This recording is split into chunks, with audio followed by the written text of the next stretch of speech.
관제탑이 붕괴가 되고 자기로 그 길을 인도했던 관제사 21살인데요.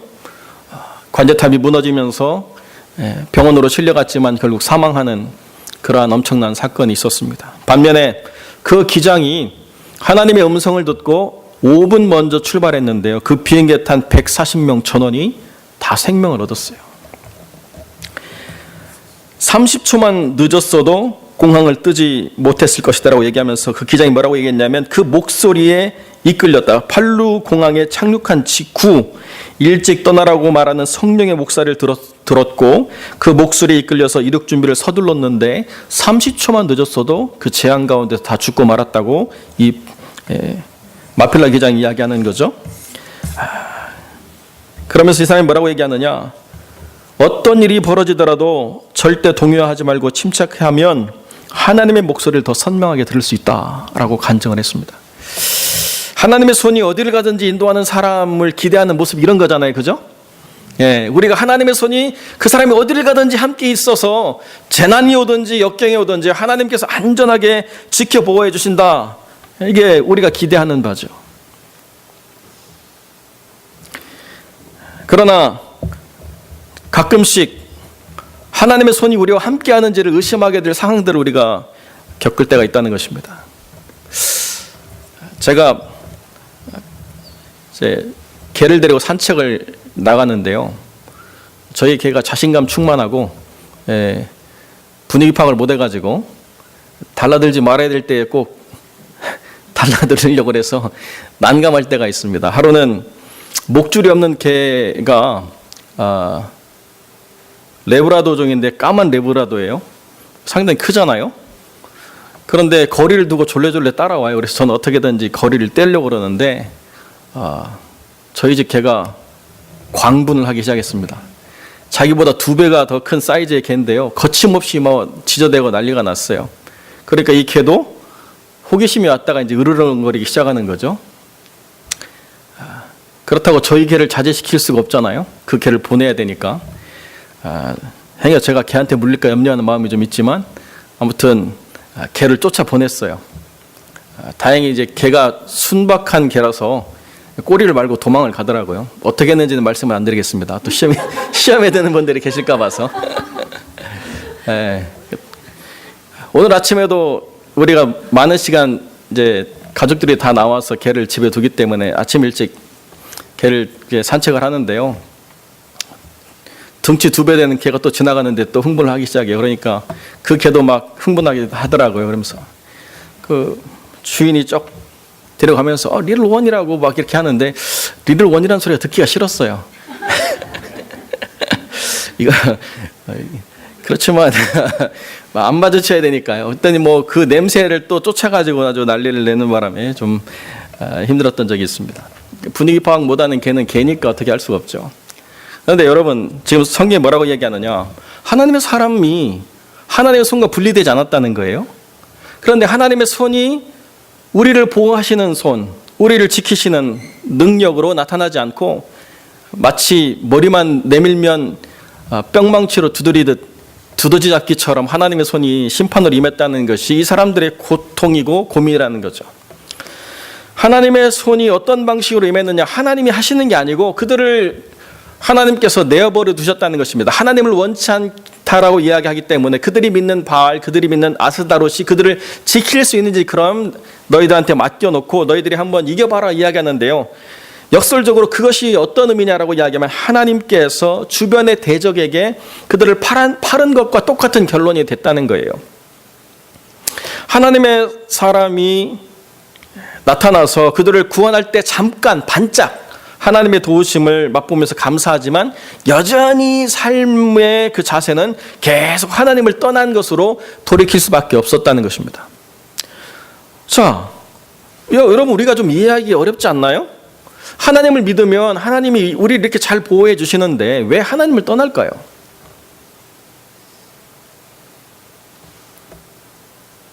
여러분은 안 그러니까 잘 모르시겠지만 여러분이 지금 고민하는 문제를 그들이 어떻게 직면하고 있냐면 그들에게는 그들의 삶의 문제를 즉각적으로 해결해 줄 방법을 필요로 했다는 거예요.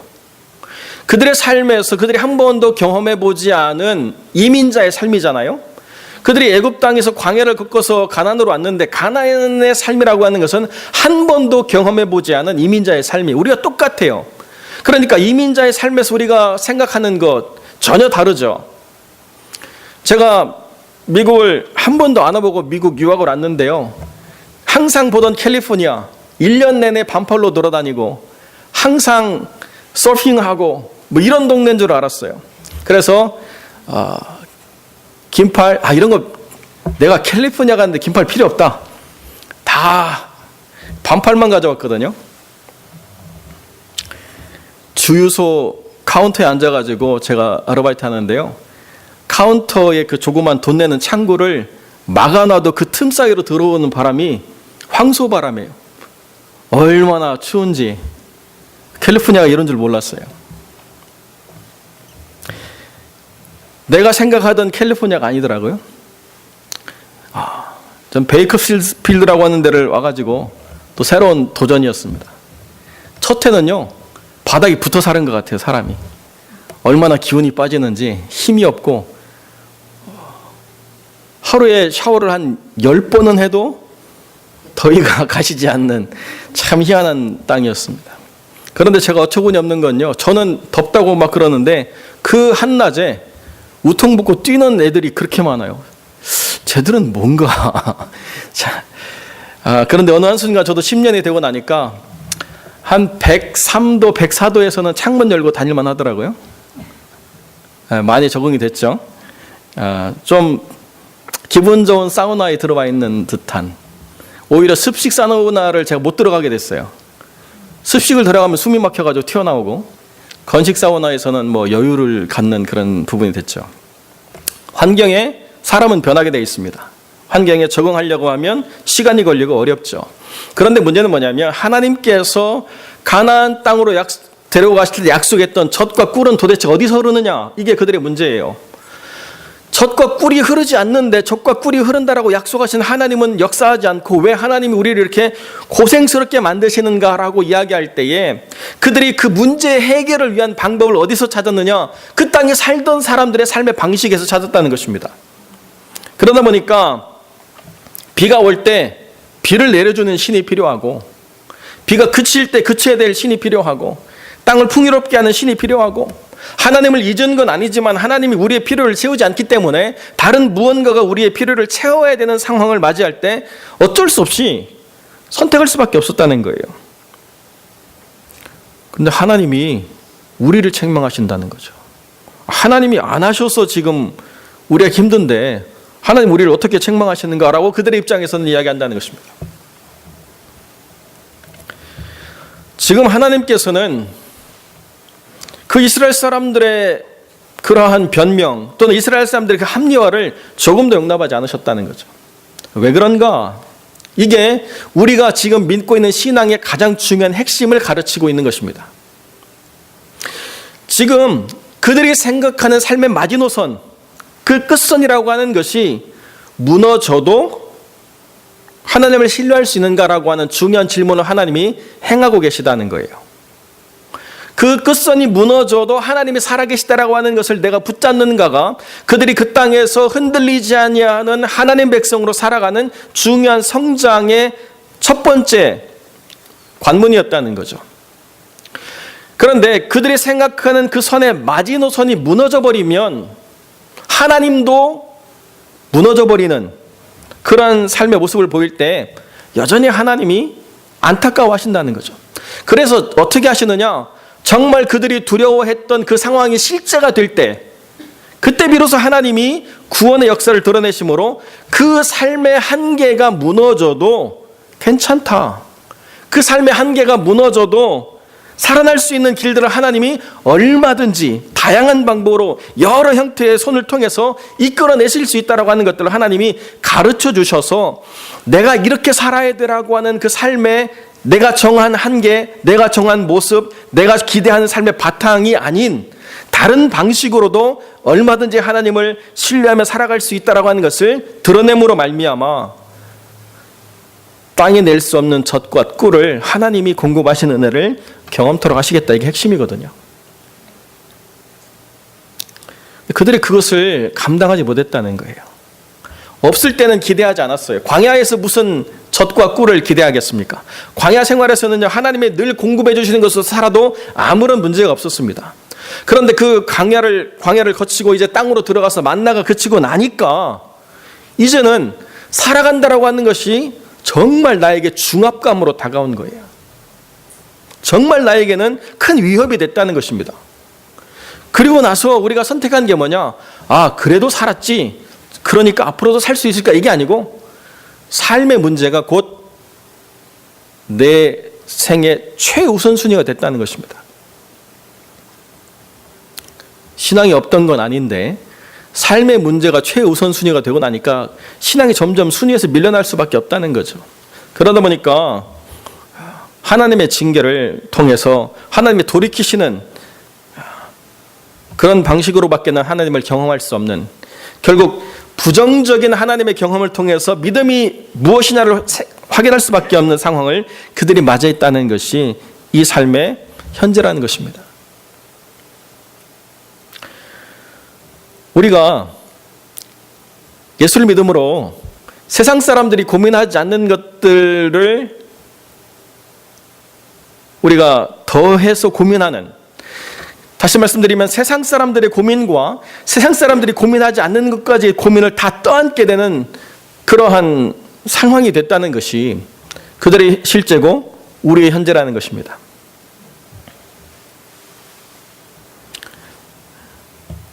여러분, 그런데요, 두 개를 다 관통하는 해답이 어디 있느냐라고 이야기할 때 하나님을 경험함, 그분의 손이 역사함이라고 하는 중요한 것들이 힘이라는 것입니다.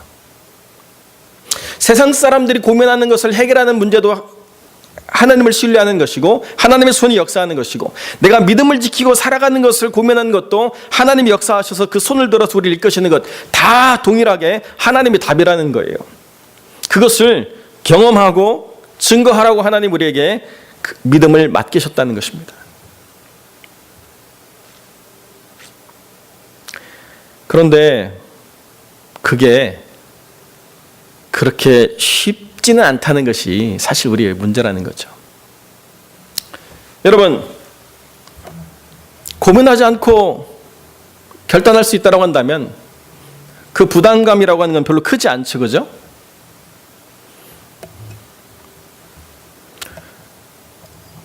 내가 전혀 부담 없는 선택을 할 수 있다고 한다면 무엇을 선택할 것인가의 고민이 있지, 그것을 위해서 내가 뭘 얼마나 더 해야 될까라는 건 고민이 없다라고 하는 건 큰 의미가 없잖아요, 그죠?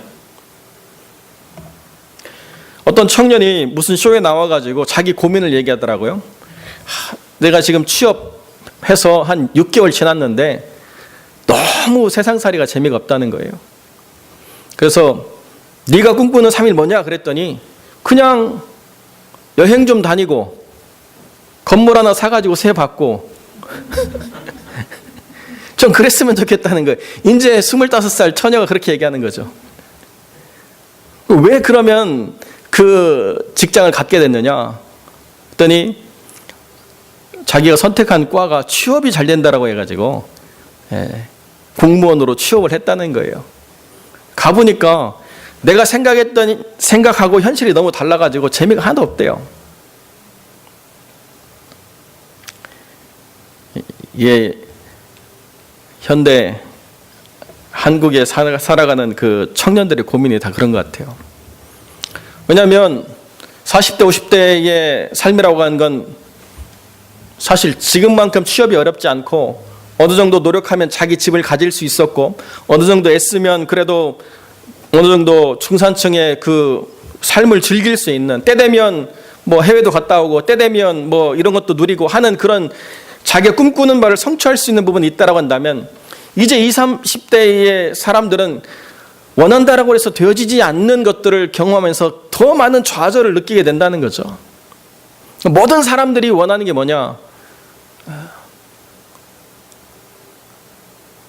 여행 그리고 맛집, 두 가지 키워드로 모든 게 진행이 되더라고요.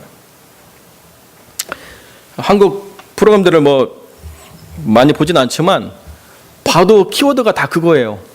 어디 가서 맛있는 거 먹는가, 어디 가서 여행하는가, 그 두 개 빼면은 뭐 소재가 없는 것 같아요. 그러니까 어떤 사람이 또 올렸더라고요. 어떤 대기업 회장이 가는 맛집 리스트 해가지고 각 도별로 해가지고 막 리스트를 이렇게 뽑았어요. 했더니 막 꿀팁이에요 해가지고 막 사람들이 다운받고 난리가 났어요. 그거 가보는 거, 거기서 먹는 거, 뭐 영화 주인공 여기서 먹었던 자리 그럼 또 거기 가서 먹고 사진 찍는 거, 이거 이외에는 삶에 재미가 없어요. 소망이 없는 거예요. 한국이라는 땅이 그렇게 소망이 되어지지 않아요. 그러면 믿음은 소망을 주느냐? 아니요. 믿음으로 뭘 살아갈 것인가를 도전 주지 못하는 일들이 오래 지속되고 난 이후에 믿음으로 삶을 경영하라라고 하는 얘기는 굉장히 공허한 이야기가 됐다는 것입니다. 바로 그때 믿음이 필요한 시기가 됐다는 거예요.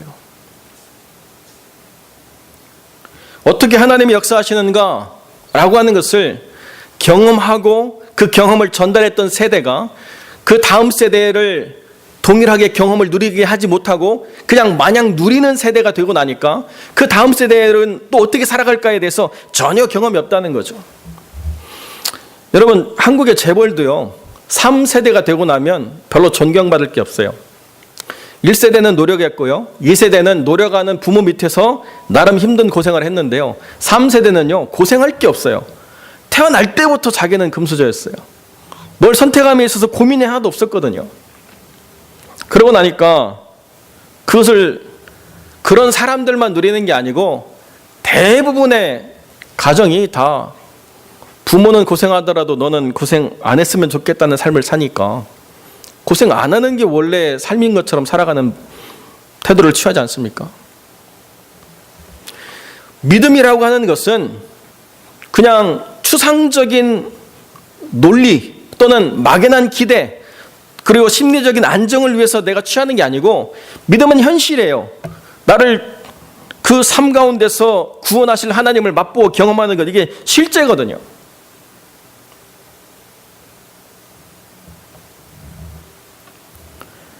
여전히 하나님은 역사하고 계시고요, 여전히 하나님은 그 능력을 통해서 그 뜻을 증거하고 계십니다. 제 개인적으로 참 감사한 일이 있는데요, 저희 형님이 이제 어머니를 모시고 있는 그 집이 항상 누수가 돼가지고 그 주인한테 고쳐달라고 6년 동안 얘기를 하는데 안 고쳐주는 거죠.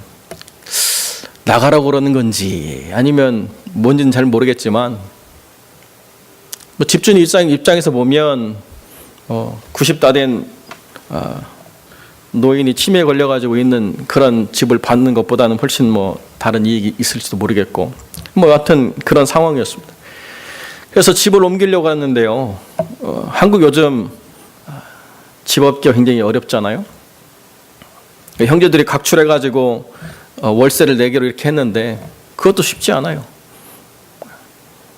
가난한 시골교회 섬기는 뭐 누님이 뭐 풍성해서 할 수 있는 것도 아니고 제가 뭐 할 수 있는 것도 아니고 뭐 이런 상황들이 어려워져서 또 그런 일들도 쉽지 않고, 그 옆방으로 옮기는데 그 옆방은 주인이 또 마음을 바꿔가지고 전세 5천만 원이 되어야 방을 바꿔주겠다는 거예요. 뭐 느닷없이 5천만 원의 돈이 어디서 나오겠습니까? 답답하고 참 안타까운 그런 마음들이 있었는데요, 추석 지나고 통화를 하니까 5천만 원을 나라에서 지원해 주기로 해가지고 이사만 잘하면 되겠다고 이렇게 얘기를 하더라고요. 뭐 그런 게 있는지도 몰랐고 그럴 수 있을지도 몰랐지만은 그렇게 하시는 하나님이 있다는 게 이제 감사한 거죠. 뭐 우리가 못해도 하나님이 하시는구나라고 하는 그 감사를 받고 살아가는 것이 삶의 실제 아니겠습니까? 내가 모든 문제의 답이 되어지지 않아도 하나님이 때로는 내가 할 수 없는 일들도 행하게 하시는 하나님이시라는 거죠.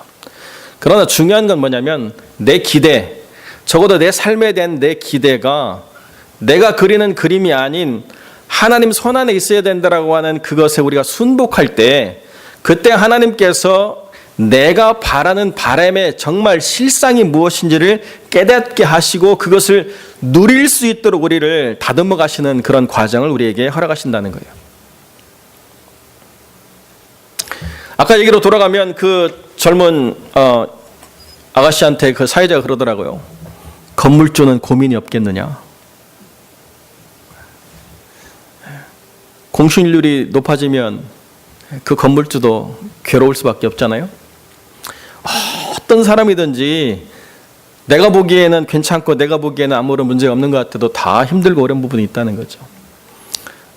당신이 그렇게 잘 돼서 건물주가 되기를 희망하지만 그때는 건물주의 고민을 떠안게 될 거라고 그렇게 이야기를 하더라고요.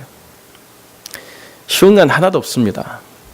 어느 정도 되면 내가 편안하게 살 것이다라고 이야기하지만 여러분 어느 정도 되면요 그 어느 정도를 지키기 위한 노력을 어느 정도 해야 될까요?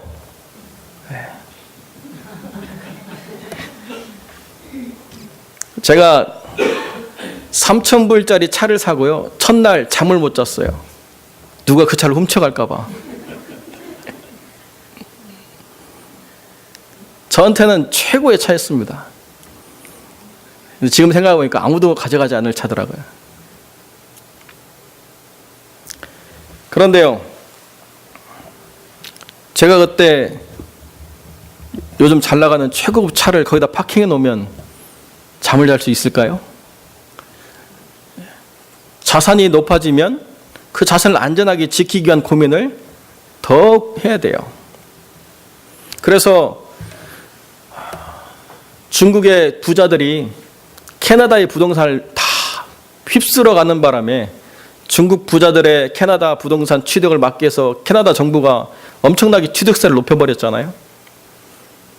한국의 제주도는 못 막아가지고 난리지만 지금 중국의 그 불안정함이 얼마나 세냐.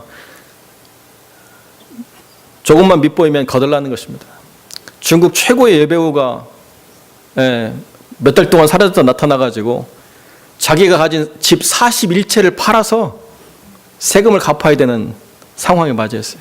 안 그러면 쥐도새도 모르게 없어지는 거죠. 그 불안정함, 그것을 지켜내기 위한 고민 얼마나 큰 것입니까? 여러분 한국도 만만하지 않았어요. 한국도 대단했던 기업이 순식간에 해체되고 사라지는 일들을 우리가 역사에서 기억하고 있지 않습니까? 지금도 어떤지 모르겠어요. 저는 뭐 그 정도 자리에 가보지 않았기 때문에 어떤 상황이 있는지 모르겠지만 지켜내려고 하는 노력으로부터 자유로워지는 삶, 이게 사실은 감사죠. 여러분 어떤 그 사람이 그런 얘기 하더라고요. 아프리카의 얼룩말을 부검해 봤더니 그 위장에 궤양이 하나도 없더래요.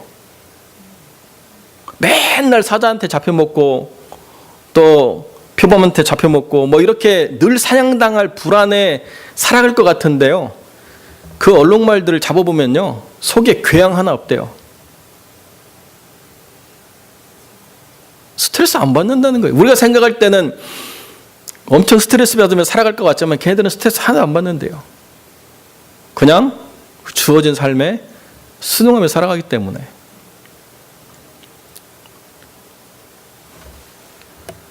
야생에 있는 동물들은요 사실 우리가 생각하는 것보다 훨씬 더 편안하게 잘 살고 있습니다. 그런데 우리 삶들이 편안하냐라고 이야기하면 우리 스스로가 우리를 가만두지 않아서 불편한 일들이 너무 많이 있고요. 쓸데없는 사람들과의 비교의식 때문에 또 힘들 때가 많이 있고요. 여러 가지 상황 가운데서 그래도 좋다라고 말할 수 있는 일들을 우리가 포기하고 그래서는 안 된다라고 하는 일들을 선택하기 때문에 힘든 일들이 더 많아지는 삶을 보는 거죠. 우리의 기쁨이 뭐냐? 나는 이렇게 수고해도 내 자녀가 잘 되는 걸 보면 기쁘죠. 그러나 내 자녀가 잘 되는 것을 우리는 어떤 기준으로 바라보는가? 우리는 이미 표준이 있잖아요. 그죠? 그 정도 돼야 잘 된 거고 그 정도 해야 잘 사는 거고 그 정도 가야 잘 간 거고 이런 기준들을 가지고 바라보기 때문에 사실 감사할 일이 많지 않게 되는 거죠.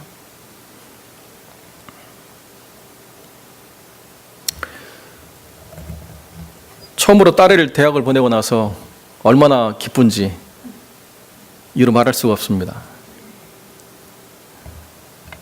여러분 잘 모르시겠지만 저희처럼 딸을 보내고 걱정하지 않는 집이 그렇게 많지 않다는 거예요. 자랑이 될는지 모르겠지만 정말 딸의 대학교를 보내면서 저희가 한 1년에 한 5,000불 정도를 론을 얻어야 되는 그런 고민이 있었는데요. 8월 달에는 론을 얻으라고 해서 저희가 신청을 했는데 9월 달에 어카운트를 다시 보니까요. 300불이 남았더라고요. 그래서 우리 같은 사람도 애를 대학 보낼 수 있게 되는구나 생각하고 참 감사하게 됐습니다. 저희 누님이 복은 네가 다 받는 것 같다고 얘기하시던데, 우리의 삶에 우리가 생각하지 않은 것들이 예비되어 있어요. 우리의 삶에 우리가 바라볼 수 없는 곳에 하나님이 감춰두신 은혜들이 있습니다. 우리의 삶에 하나님이 준비해 놓은 하나님의 놀라운 선물들이 있습니다. 그런데요, 그것을 누릴 사람들을 하나님은 여전히 찾고 계시다. 저는 그렇게 믿습니다. 제가 이 베이커스필드 땅을 보면서요, 얼마나 지금 이런 기회가 있는데라고 고민하는지 이루 말할 수가 없어요. 여러분, 지금도 컨리버에 가서 사금을 캐는 사람들이 지금도 있어요. 여러분, 이렇게 생각하실지 모르지만 하루에 5g만 캐면 여러분 얼마를 버는 줄 아세요? 5g 뭐예요? 5g. 5g 손톱만큼도 안 돼요. 5g, 그죠? 하루에 5g만 채취해도요 350불을 벌어요.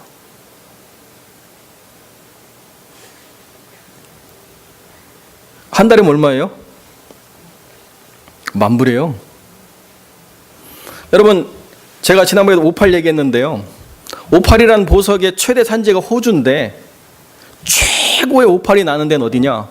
멕시코고요, 캘리포니아예요. 그런데 이 컨카우니에 오팔 광산이 2개가 있어요. 그렇다고 여러분 보고 가서 오팔 캐라고 말씀은 안 드리지만 어떻게 되는 인생인지는 알 수가 없다는 거예요. 골든 너겟이 나올 수도 있고요, 여러분 발불이 오팔이 걸릴 수도 있어요. 어떤 사람이 땅을 사서 한 10년 전에 그 둔 집에 문 괴는 돌로 쓰던 돌을 감정해 보니까 10만 불이더라고. 10만 불. 그 전쪽에는 그냥 문 괴는 돌로 놓고 썼는데 운석이라는 걸 알고 감정해 보니까 10만 불이 됐어요. 땅 한번 파보세요. 뭐가 나올지. 인생은 알 수 없습니다. 우리가 살아가는 삶 다 헤아릴 수 없어요. 여러분의 기대, 그리고 여러분이 여기까지라고 하는 선, 다 하나님 안에서 아무런 의미가 없는 것입니다. 그거 없어도 살고, 그거 없게도 살아가게 하시고, 그보다 더한 것도 누리게 하세요. 하나님의 은혜는 우리가 다 알 수 없습니다. 그러나 중요한 건 뭐냐면 항상 하나님의 손이 우리와 함께 한다는 거예요. 우리가 그것을 누릴 자격이 되면 부하게 하실 것이고, 우리가 믿음 안에서 그것을 누릴 자격이 없으면 우리를 경책하셔서 돌이키게 하실 것이고, 하나님은 신실하시다는 거예요. 우리가 그 하나님의 신실하심 앞에서 우리의 삶을 비춰보고, 우리의 삶이 하나님 여기까지입니다라고 하는 그 선에서 좀 우리가 후퇴하고 물러서서 하나님 안에서 지경을 넓히는 것에 순복한다라고 한다면, 우리는 사실 우리가 생각하지 못했던 놀라운 하나님의 은혜를 누릴 수 있는 복받은 인생이라는 것입니다. 제가 미국 처음 왔을 때 한 쿼러 등록금 들고 왔는데요, 제가 20년 살았습니다. 그때마다 하나님께서 채우신 은혜로 살았어요.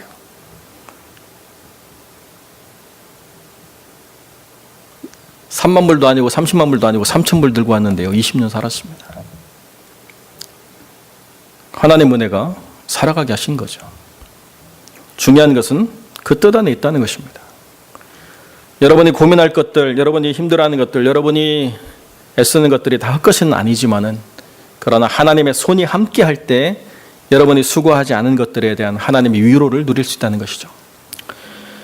바라기는 항상 함께하는 하나님의 손이 여러분을 세우기를 바라고, 항상 함께하시는 하나님이 여러분을 기뻐 받으시길 원하는 복된 인생 살아가시기를 주님 이름으로 간절히 축원드립니다. 기도하겠습니다. 참 좋으신 아버지 하나님, 감사와 영광을 주께 돌립니다. 한 주를 살 때에 외롭고 힘들고 지쳤던 인생들이 하나님을 기억함으로 다시 위로를 받게 하시고, 하나님이 베풀어 주신 은혜가 있음을 기억하며 소망을 가질 수 있도록 하나님 역사하여 주옵소서.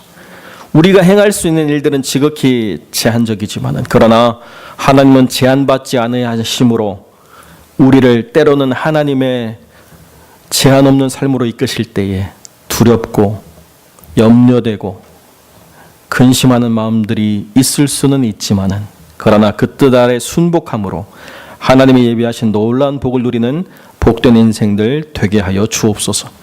우리 주님께서 이 한 주를 살아갈 은혜를 얻기 위하여 머리 숙이는 귀한 성도들의 삶에 항상 함께 하심을 드러내옵시고, 그 전능하신 손이 그 성도들의 삶을 풍성케 하는 역사를 맛보게 하여 주옵소서. 주님이 함께 해주시기를 간절히 소망하며 거룩하신 우리 주 예수 그리스도 이름으로 기도드립니다. 아멘.